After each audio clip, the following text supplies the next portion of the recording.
Welcome everybody. It's our pleasure to host the sixth talk in the series, Clean Water Talk. Today we will be having a discussion on this talk by the CEO of Mathur Aquatech, Mr. Naveen Mathur. He'll be talking us through the technology that delivers water from air. Their product is called Meghdoot. Paani Pe Charcha is a Seva-led program, sustainable enterprises for water and health. These talks are held under the aegis of USAID and Safe Water Network to bring about the best practices in decentralized safe water from the practitioners. The practitioners share their experiences, their threadbare, so that people who are interested in the scale up of this technology or methodology or a process can reach out to them and partner. And collectively, we are able to achieve our mission of safe water for all together. I am your host, Poonam Sevak from Safe Water Network. I lead programs and partnerships. Safe Water Network is a New York-based organization with operations in India and Ghana. We work on practice, policy, alliance building, knowledge hub. Along with me is Mr. Anand Rudra, Senior Wash Specialist from USAID. Anand has over 30 years of experience in water in USAID India and Southeast missions. May I request Anand ji to speak a few words? Let us go to the speaker of the talk today. Naveen Mathur has over 25 years of diverse experience in water sector and electronics. He has a PGDM degree from Sydenham Institute of Management Studies, Mumbai. He's a member of CII National Water Committee, as well as UNGC's CEO Water Mandate. Under his leadership, Mathur Aquatech has established more than 300 water installations, not only in India, but overseas, almost in 17 countries. Meghdoot generates water, harvesting the atmospheric air. And now over to you, Mr. Naveen, to initiate the session.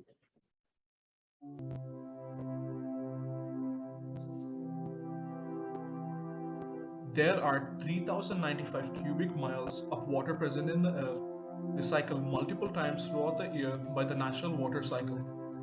That is enough water to fill all the rivers on the earth 6 times over. With global warming, there is an increase in the amount of water as there is 7% more water in the air for every 1 degree Celsius rise in temperature. This makes air a dependable, sustainable, and a viable source of water. Meghdoot is an atmospheric water generator developed by Mathur Aquatech as part of the Make in India initiative to tap into this sustainable resource and solve for both water availability and contamination. This is achievable by condensing water vapor present in the air to liquid water through the process of condensation, which in one way mimics the natural rain cycle. The advantages Meghdoot as an atmospheric water generator has over conventional solutions are: it has zero water wastage, zero carbon emissions, zero need for other water resources, and the potential to generate a virtually infinite amount of clean, mineral-enriched potable water where needed.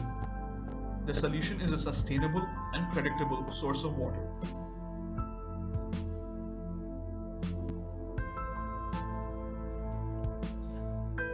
Meghdoot as a solution is extremely scalable owing to its modular architecture. Solutions can be provided to meet requirements from tens of liters per day to millions of liters per day or more. If powered by renewable energy sources, Meghdoot would be self-sustainable, water positive, and carbon negative.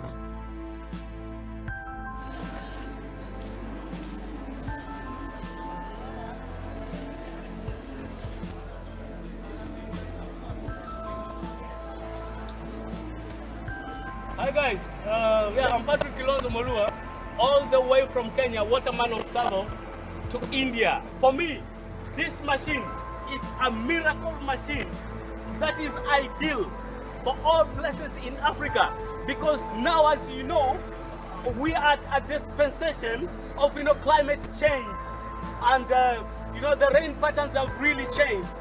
We don't have rains as we normally used to have. That's why I started giving animals water using my truck. But now that is not sustainable. A sustainable project is this now. We have this machine, we take it to the wild, we take it to the communities where people are suffering with water, and they make their own water from the atmosphere where they live. I could tell you, Africa is ideal for this machine, and the problem of Africa now is solved completely.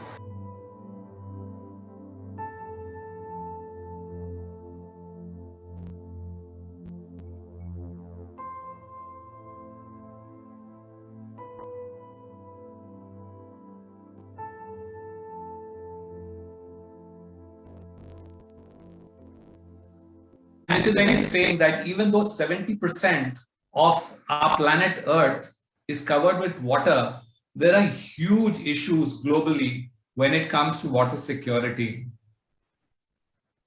Actually, 97% of the water which is available on planet Earth is not accessible because it is then there in the sea.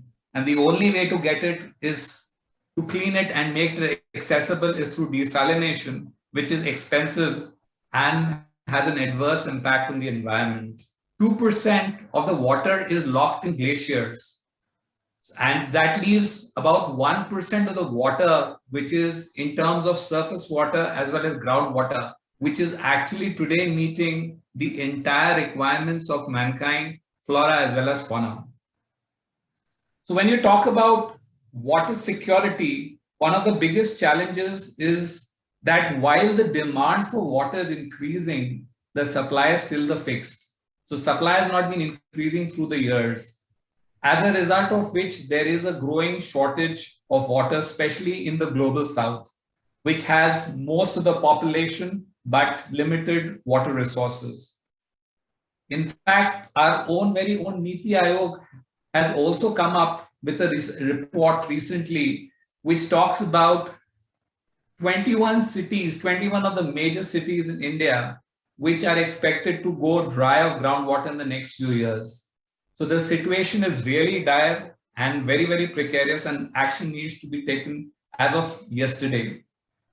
So not only is the problem of shortage of water, but there's also a huge problem of contamination of existing water resources.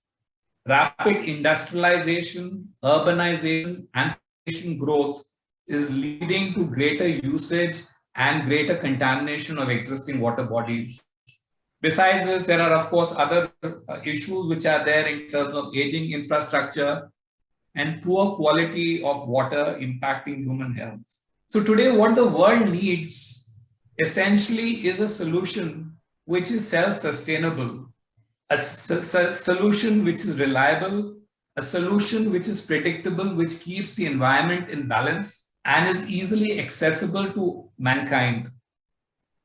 And actually, if you see, the solution lies in the air around us. I don't know if you're aware that research shows that less than 1% of the water which is there in the air around us is actually enough to meet the entire requirements of mankind, flora as well as fauna. So mind you, sometime back I spoke about how there's only 1% of the water resources on planet Earth we are using. It's today. So there has to be some amount of a shift which needs to be done towards this new source of water, which is the water in the air, what is commonly known as humidity or moisture, which is present in the air. So what our company has done is we have developed the technology of harvesting this moisture from the air and generating water. Then we add back minerals and we ensure that the water is potable. In fact, today, if you look at it, there is no other technology which exists in the world which can generate water.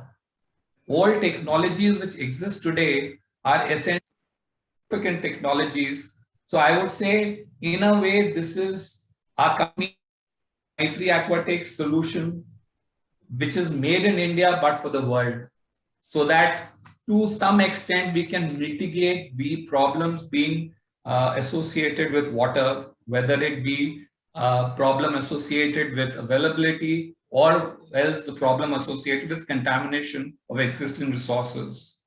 Now we have been installing these, our machine incidentally is called Meghdoot, which in Sanskrit means messenger of the skies, because we are talking about water from the skies and we are getting water literally from thin air. And today we have a number of installations, a lot of them are on standalone basis. But what we have done is for installations in communities, in underserved areas, we have also started installing this in a kiosk format. So what you see on the slide on the right hand side is the picture of the world's first water from air kiosk, which was set up in Secunderabad railway station. The idea of this kiosk was to provide access to clean and safe water to people, to commuters at this railway station, and it was in line with the Prime Minister's vision to conserve water. Now, before I go about explaining how, telling you more in details about this technology, let me just give you few salient features of our water from air kiosk, or for that matter, Meghdoot. Now, the water which we generate through Meghdoot is essentially 100% micro-free. You'll appreciate this is water which is generated from the same air which you and I are breathing. There is no microbiological contamination in this air. And so what we get actually is the purest form of water. This is water which has actually never touched the ground. Meghdoot is environmentally friendly because we do not, it does not depend on any input source of water. Neither is there any wastage of water. The only source it needs is air, which is a perennial source of water. Besides that, there is no carbon footprint associated in ferrying water. And when we operate this in the kiosk format, we also discourage the usage of plastics and the evils associated with microplastics. Now, Meghdoot works both. So all that Meghdoot needs is fresh air, which is in abundance, and it needs some source of energy. It can also work on renewable sources of energy, be it solar, wind, or probably even a combination of both. Of course, it also works on the normal grid. In terms of maintenance, it is a plug-and-play solution with minimum maintenance requirements. At best, you need to clear the air filters and the water filters on a periodic basis. Otherwise, it's completely hassle-free maintenance. Not only is this a decentralized solution which can be installed in any community where there's a requirement for clean and safe water, but this can be rapidly redeployable because you don't need to create a water infrastructure. You don't need to, you can essentially, the only time is in, transporting Meghdoot and installing in and getting the necessary power connection. Besides that, if required, this can just be moved wherever it is required. In fact, what we are also doing is we are working with the government as an extension of their objective of bringing last mile connectivity. And we are seeing in remote locations, remote clusters, remote villages, where the cost of putting up an entire water infrastructure is very high. And instead of that, we are looking at deploying Meghdoot so that you can generate water and meet the requirements of that remote hamlet people. Now, this is an extremely scalable technology. We can generate water based on people. So one end of the spectrum, if there are people wanting water to meet their requirements, say for a small family or a home, we have Meghdoot, which can be, calibrated to meet that requirement. On the other side, it is highly scalable and you can meet the requirements even if it runs into millions of liters for every single day. In fact, very recently, we have set up a bottling water plant using this technology. This is set up in Hyderabad with all the necessary approvals of BIS and FSSI. So this would again be the first in the world, or first in the planet where a bottling water plant is also sent using this technology. Now, when it comes to IoT readiness, Meghdoot is there. So if for remote monitoring and control, we can ensure that it is IoT ready, and it is extremely affordable, very economical. Yeah, so I thought it was a good idea to explain how this entire technology works. So if I have to put it very, very simply, what we are doing is we are using technology to replicate the natural water cycle or the natural rain cycle. In the natural water cycle, what we have is evaporation, which happens from surface water, from groundwater, surface water resources, and that water goes and forms a cloud, condenses into a cloud, and then we get rainfall. So at any given point of time, there's a lot of moisture which is there around us, which is there, what we call humidity. And what we do is Meghdoot draws part of the air into the machine. So the air is drawn into the machine. We have a filter which is there, which filters any kind of dust particles greater than 10 microns, and the air enters the machinery. And once it enters in the system, it passes through a cooling chamber. In a cooling chamber, because of the temperature difference, the water gets condensed and you get water. Now, once that water gets condensed, then we pass it through multi-level filtration. So we have a sediment filter, a pre-carbon and a post-carbon filter. Mind you, this water is still the purest form of water, but still we insist on taking it through multi-level filtration, post which we add back minerals into the water. Now for this, we are working very closely with the Indian Institute of Chemical Technology. And in fact, we have applied for a joint patent wherein they give us proprietary salt mixture, which gets added to the water which is generated, which ensures that the water gets the necessary minerals so as to ensure that the water eventually meets WHO as well as Indian standards of potable water. And finally, before dispensation, there is a UV treatment, and then you get the water. So this is as simple as how the technology can be. And the beauty of this technology is we can also generate multiple grades of water. So we can also generate alkaline water. We can generate medical grade water. For that matter, if required, we can also generate water. We have got the necessary approvals wherein we can also generate water even for meeting the requirements of dialysis, for making medicines.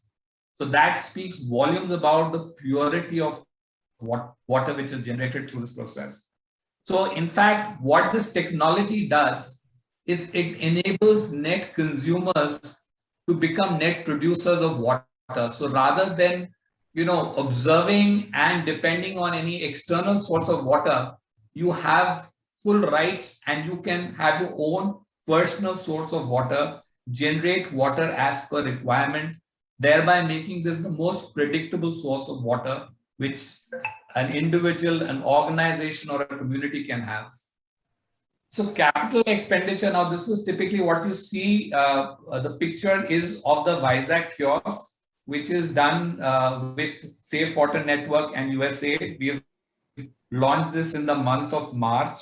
This is again a world's first because not only is it installed in a community, but it's a mobile water from kiosk. So it is actually there on wheels and you can move it around if required to another community. Of course, you need a source of energy. Now, in terms of capex, the capex is about 2.5 lakhs. Now, if you look at the life cycle cost associated with this capex, because typically we expect it to last at least for 15 years. We have, though of course we haven't gone for a 15-year span, but keeping in mind the components which are there, at least like any other durable, it should last for 15 years, post which we can, again extend the life by doing some amount of refurbishing. So if you see the life cycle cost, even after considering capex of 12.5 lakhs, roughly works out to about 20-22 paisa per liter.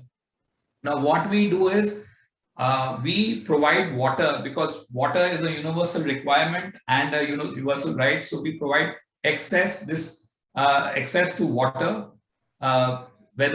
so people from marginalized communities get water at ₹1 per liter, for which we give them water courtesy cards. And other people who want water, they can pay a nominal price of ₹8 per liter and they get this water. We discourage the use of plastic. So we prefer that they come with their own containers and we give them water that way. So if you look at it at 100% capacity, a monthly revenue would be about 1.5 lakhs and a payback in about 17 months to 2 years once you have adoption of water and 100% utilization of water. So the larger picture about this is not only are you generating water from a very sustainable source, but if you look at the KPIs, you would generate 1,000-liter kiosk would generate at least 3,65,000 liters of water in a year. But you would be saving double the amount because you are naturally not using any other technology which could probably be exploiting scarce water resources. So the most important thing is this is a very, very big initiative when it comes to conserving water, conserving the scarce natural resources for the next generation. Now, as an organization, we are committed to make any project self-sustainable. So when it comes to water from air kiosk, we ensure that it is sustainable from all aspects. Of course, when you talk about pillars of sustainability, it is a holistic view in terms of sustainability, in terms of financial sustainability, environmentally sustainable, technically sustainable, social as well as institutional sustainability. Let me just explain this a little bit in detail. Okay, so in terms of financial sustainability, we see that there is a nominal user fee which we charge so that to ensure that the operating costs are covered of that asset, and we do not have to go back to a donor if it is donor funded, and you make it self-sustainable. In terms of environmentally sustainable, we've already spoke about it. There are zero carbon emissions. There is reduction in plastic usage and conservation of water. Technically sustainable because you are generating the most purest form of water, and that water goes through 5 stages of filtration. One is of course the air filtration, and then the water filtration, post which you are adding back necessary minerals which is required for the human body. Socially sustainable because you're also providing employment opportunities. We encourage social entrepreneurship, making people Atmanirbhar. Now, when it comes to institutional sustainability, any of our projects which are there in the communities, we look at involving all the stakeholders. We look at a public-private partnership like what you see in the Vizag kiosk. We have the local municipal corporation, which has provided us the space and the electricity connection for setting up this kiosk. Thanks to Poonamji and to Anandji who have supported it, getting this organized. And then we work with the local stakeholders so as that you have also people from the community who are given employment opportunities there. And of course, we are also with education on WASH initiatives as well as on COVID protocols. I think that's a small way of giving back to the community. And again, I would like to thank Poonamji and Anandji for all the support and all the material which is being provided. So in that way, we are able to do, give back to the community where this is installed. Yeah, so this technology, our innovative product Meghdoot, has been approved by the Ministry of Jal Shakti through the prestigious Mashalkar Committee. We have also been approved by Indian Railways. We work very, very closely with TERI, and we are in fact doing research in terms of how we can install this in villages. We are also working very closely with the Berkeley's University in the smart village movement, wherein the idea behind this is to make villages smart so that there is no influx of population from villages to towns, thereby putting pressure on the urban community. So we are doing these projects in Meghalaya, which is, though it has got water, but the water is carcinogenic, and we'll be setting up similar kiosks there to meet the potable water requirements of people living in villages. We have been appreciated by none other than the Railway Minister, Piyush Goyal, who has appreciated the initiative which was taken in railways, and they have urged us, in fact, to take this to other railway stations and other communities as well. So we're working with them. And of course, the Ministry of Housing and Urban Affairs when we installed the Vizag kiosks. And let me quickly take the questions because there are plenty of questions and I think Naveen will have a good time to answer it. So the first question is from Dr. Shweta. The question reads as, water from air is a simple yet revolutionary idea. Can you please share the energy efficiency of the process per kiloliter of water produced and how does it compare with other treatment technology? Okay, I think that's an excellent question. So if I have to give you an example, this technology has been existing in other parts of the world as well. What we have done is made it extremely energy efficient. So today, to give you an example, to generate a liter of water, it takes about 0.2 units of power. So for instance, if power is available, rupees 5, a unit, it would be about a rupee a liter. And having said so, if you are actually this is when you're talking about grid power. If you are providing green power, be it in terms of solar or wind, the cost would be even lower than that. So it's extremely energy efficient. But energy, again, having said that, is still the largest element of cost. Okay. So thank you for this answer. The next question is from Dr. TNVV Rao. Minerals added for remineralization of the water from air. How much is the mineral absorption and how is it artificial as compared to natural minerals found in the water? See, mineral addition, if you see the natural, so what we do essentially is there is a dosing salts which are provided to us.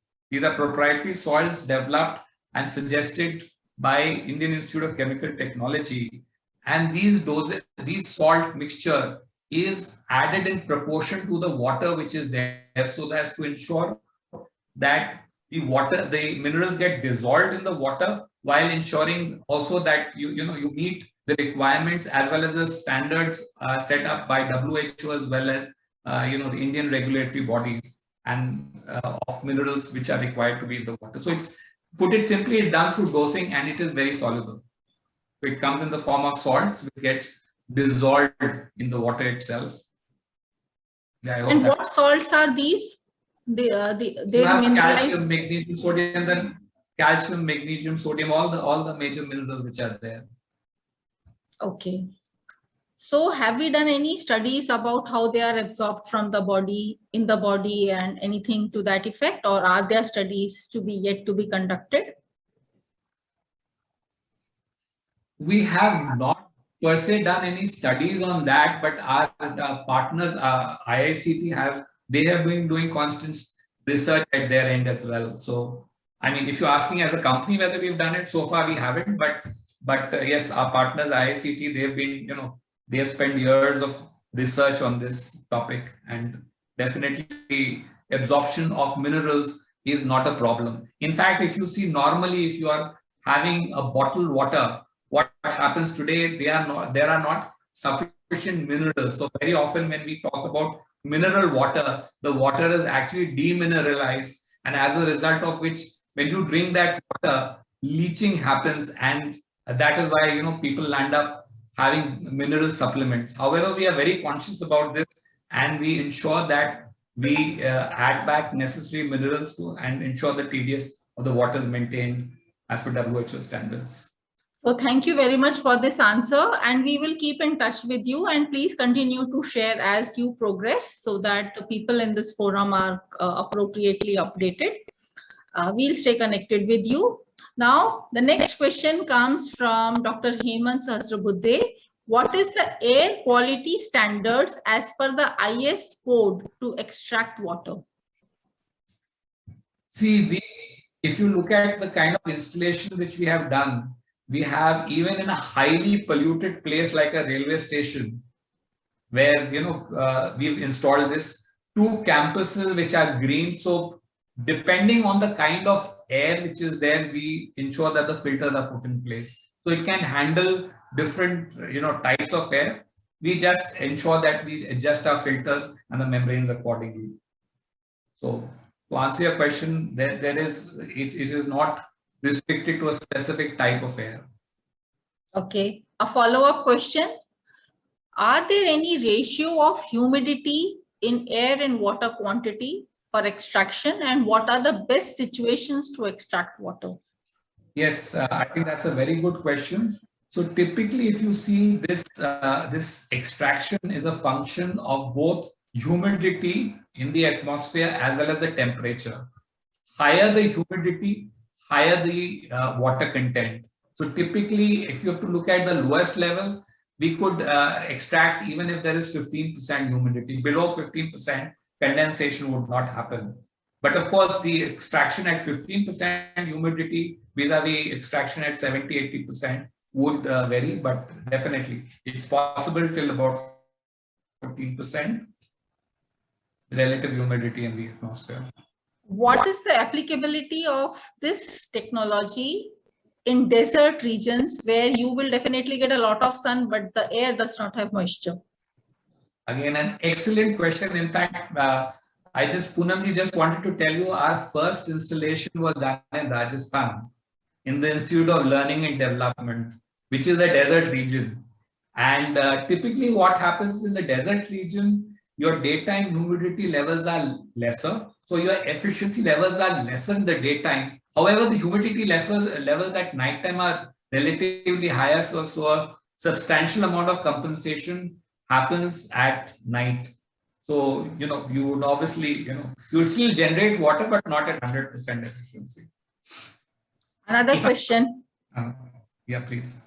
You have set up the first bottling plant in the world, in the planet, that is harvesting water from the air. What is the production capacity of the plant, the energy consumption capacities, etc.? So we are about to launch that, and I would definitely, once we actually have the formal launch, which should happen very shortly, hopefully in the next 2-3 weeks, we will definitely share those details. And but to answer your question, what we are doing is initially we are generating 7,000 liters of water every single day. And what makes this plant extremely unique is not only are we generating the water and bottling it, but we are, as a byproduct, we have cold air which is ducted into the plant, and the entire production room as well as your labs do not need the separate air conditioning. So you are also meeting that requirement. So it's a very circular economy. You're generating water, you're generating cool air, and are extremely sustainable and green. I can see a lot of excitement. There are many more questions, but I will limit myself to this. And if there are, I'll share questions on mail with you to answer it with the audience. Lastly, you will be very pleased to see the group writes, congratulations to the many firsts to Maitri Aquatech for establishing this technology, exporting this technology, and we all as a sector wish you all the very best. And we have with us Mr. Anand Rudra, and this Paani Pe Charcha is a very passionate forum of Mr. Anand, and he's the driver behind it. So let's have a few words from him. Thank you so much, Poonamji and Naveen. Always a pleasure when we hear something coming from the air, it looks like magic. You know, it looks like magic, and magic in our lives is basically both what do you call it? Kind of a mystical issue as well as interesting thing. But I think what comes in the foray is the opportunity that Seva has provided. Thanks, Poonamji, for the leadership and the way we have done this. It was just not to bring together the water health and the the water lives and the other Janajal partners together, but to basically highlight them as someone special. Each one of you is very special. The stream of people together, all water champions. The water talks, Paani Pe Charcha, again, I think was a fantastic thought process of bringing together the water champions in one forum. But everybody had an opportunity to say, and everybody will have an opportunity to say in the future. So hats off, keep up the good work. And Naveen, we have not heard from you, and neither have you heard from us the last time. In the coming days, what Poonamji and others are looking forward is trips to Vizag, if not for COVID, even though COVID situation prevails. I think your work is attracting attention, and I'll simply say this: we are proud to be part of your journey. Thanks for giving the trust, not just to you, but to everyone in the Seva program, because without trust, we will not be able to join our hands and move forward. All the best to everyone in this forum. It's been a pleasure always. And going forward, I'm sure this will provide opportunities and and basically facilities to provide water to the people who do not have access to them. So it is just not about talking and saying that we are doing this, but I think you people are doing great humanitarian work, which I think cannot be confounded with funding and money and finances. Keep up the good work. Thank you so much for sharing this on this platform. Going forward, we look forward to hearing much more on this Paani Pe Charcha. Thank you so much, Poonamji, and everybody in the Seva family. Thank you very much, Anandji. Thank you very much. Many thanks, Naveen. We wish you all the best. We wish all the best to the participants and the partners. Looking forward to the next session of Paani Pe Charcha with you all. Thanks.